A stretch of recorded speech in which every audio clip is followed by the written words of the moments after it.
श्री स्वामी समर्थ, जय जय स्वामी समर्थ, श्री स्वामी समर्थ, जय जय स्वामी समर्थ. मित्रांनो नमस्कार. डेस्क मराठी या भक्तिमय चॅनलमध्ये आपल्या सर्वांचं मनपूर्वक स्वागत आहे. आज आपण अगदी थोडक्यात माहिती पाहणार आहोत जो वर्षाच्या सुरुवातीलाच येणारा सण म्हणजेच आपल्या सर्वांचा आवडता मकर संक्रांत.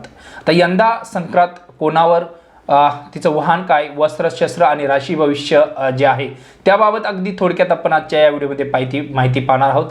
तत्पूर्वी आपल्या या चॅनलला सबस्क्राईब केलं नसेल तर सबस्क्राईब करा. व्हिडिओ आवडला तर नक्कीच लाईक करा. मित्रांनो, मकर संक्रांत हा सगळ्यात आवडता सण, परंतु भारतीय संस्कृती म्हटलं तर पंचांग आलं आणि त्याची ती स्थिती आहे, त्या स्थितीवरून वर्षाचा अंदाज जो आहे तो बांधला जातो. आणि ज्योतिषशास्त्रानुसार किंवा पंचांगानुसार जेव्हा सूर्य जो आहे तो मकर राशीमध्ये प्रवेश करतो आणि त्यावेळची जी ग्रहस्थिती असते त्यावरून संक्रांतीचं स्वरूप ठरवलं जातं. तर 2026ची जी संक्रांत आहे ती अनेक अर्थाने विशेष ठरणार आहे आणि नक्की काय आहे त्याविषयीची आपण अगदी माहिती पाहूया. संक्रांतीचं वाहन आणि त्याचं स्वरूप जे काय आहे त्याविषयीची माहिती पाहूया. यंदाची जी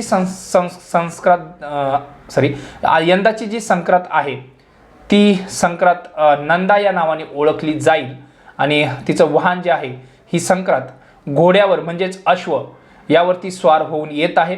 उपवाहन जे आहे ते सिंह आहे आणि वस्त्र जे आहे ते संक्रांतीने पिवळं पीत वस्त्र परिधान केलेलं आहे.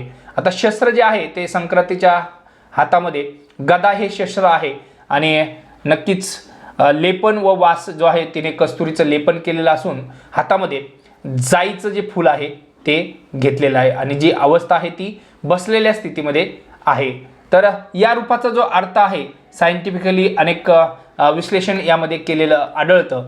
तर वस्त्र आणि महागाई, नक्कीच संक्रांतीचे पिवळे वस्त्र परिधान केल्यामुळे सोनं झालं, हरभरा झालं, डाळ, हळद आणि पित्तळ यांच्या किमतीमध्ये वाढ होण्याची शक्यता मानली जाते. आणि पिवळा रंग गुरु ग्रहाशी संबंधित असल्यामुळे धार्मिक कार्यावरती जास्त खर्च होऊ शकतो. शस्त्रगती आणि बसलेली स्थिती जी आहे तर संक्रांत बसलेल्या अवस्थेमध्ये असल्याने व्यापारी जो वर्ग आहे यांच्यासाठी हे वर्ष स्थिरतेचं असेल आणि प्रगती पाहायला मिळू शकते.